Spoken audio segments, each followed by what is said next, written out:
bem-vindo ao canal Teologia Pentecostal. Estaremos dando continuidade à história dos mais belos hinos da harpa cristã. E hoje,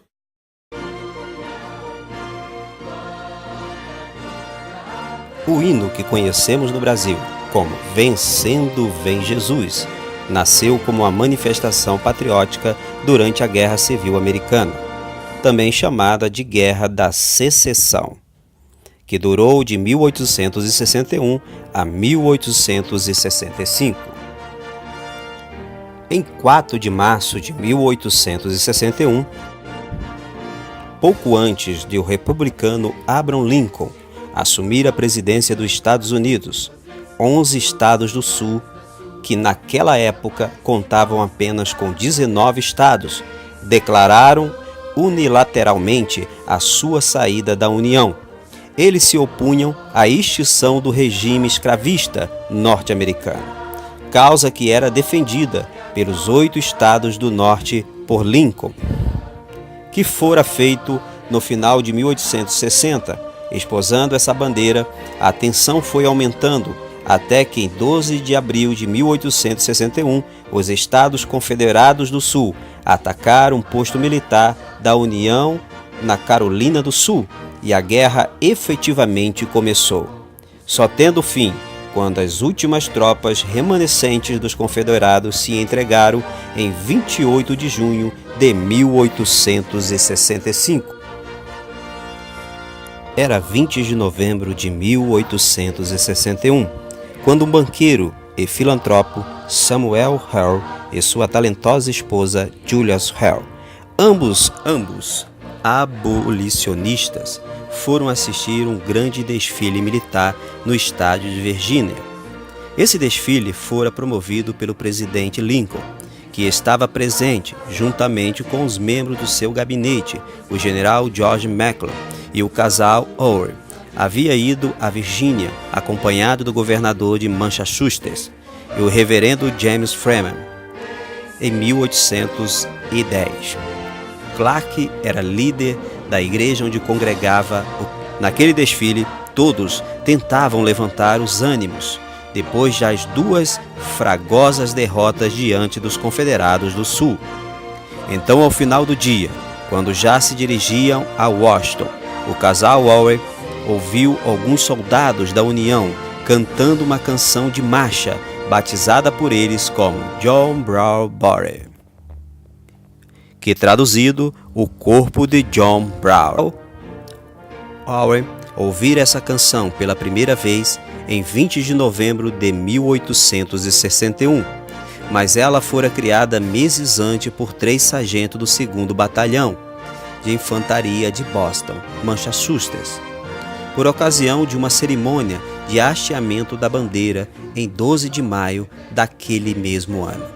No Forte de Warren, na ilha de George, no porto de Boston, os soldados daquela infantaria tocaram e cantaram pela primeira vez sua nova canção de marcha, que logo se popularizou entre eles. O músico de origem irlandesa, Pat Gilmore, fez arranjos e a harmonização da melodia, que era emprestada de um corinho muito popular nos grandes cultos de Camp Meeting, realizados na América do Norte naquele período. Mas voltemos ao casal Owen.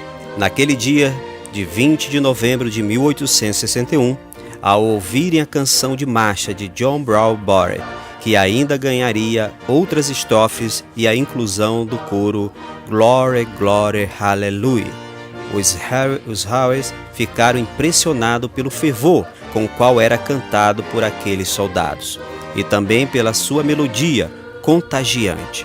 Diante daquela cena, o pastor James Freeman, que os acompanhava, dirigiu-se à senhora Julia Howe, uma poetisa com algumas obras já publicadas naquela época, para fazer-lhe a seguinte desafio: por que você não escreve algumas palavras decentes para essa música? Ela respondeu imediatamente: eu farei.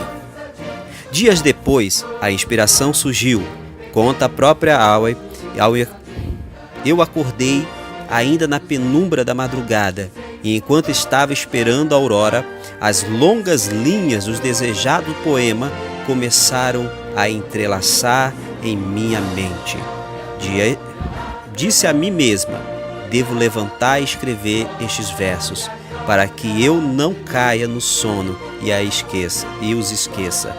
Então pulei da cama e na penumbra achei uma ponta velha de uma pena que me lembrava de ter usado no dia anterior.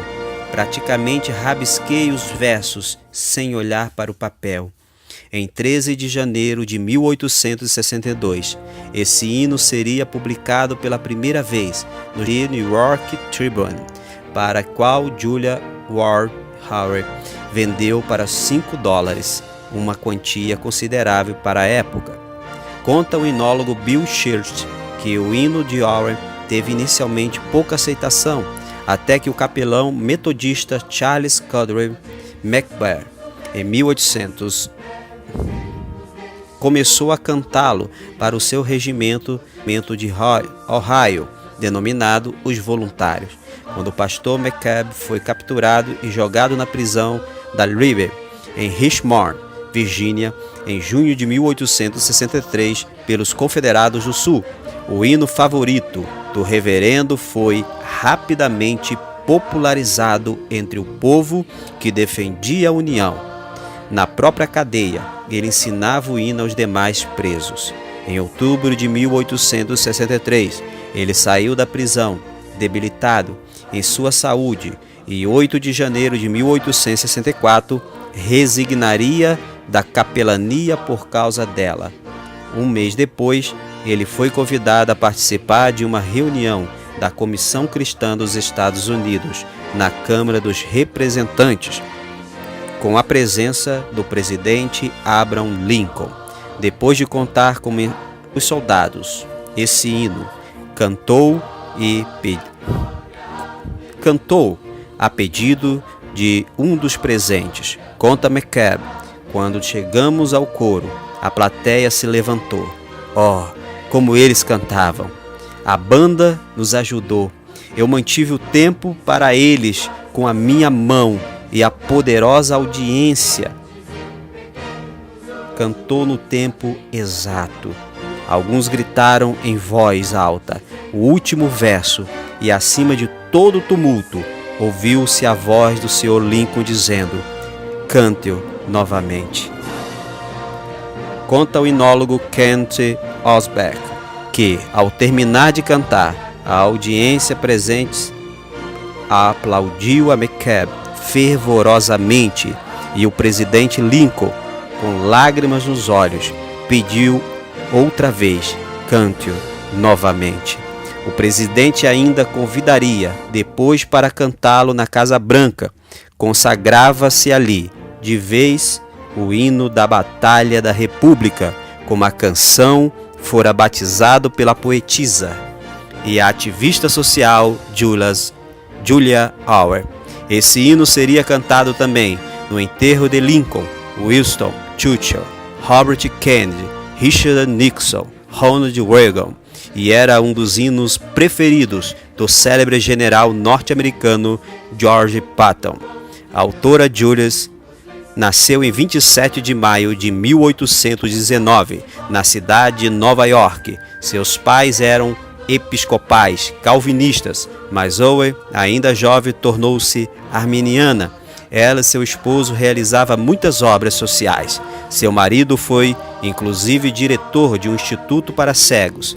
Eram cristãos fervorosos em sua fé, porém, infelizmente, acabaram se tornando membros da Igreja Unitária. Julie foi forte apoiadora de Lincoln. Ela foi líder do movimento pelo sufrágio feminino nos Estados Unidos e organizou em 1870 uma campanha internacional para unir as mulheres do mundo na luta pelo fim das guerras. Ela faleceu em 17 de outubro de 1910, aos 91 anos, 12 dias antes da sua morte, recebeu o título de doutora em Direito pelos seus serviços prestados na luta pelos direitos dos mais necessitados.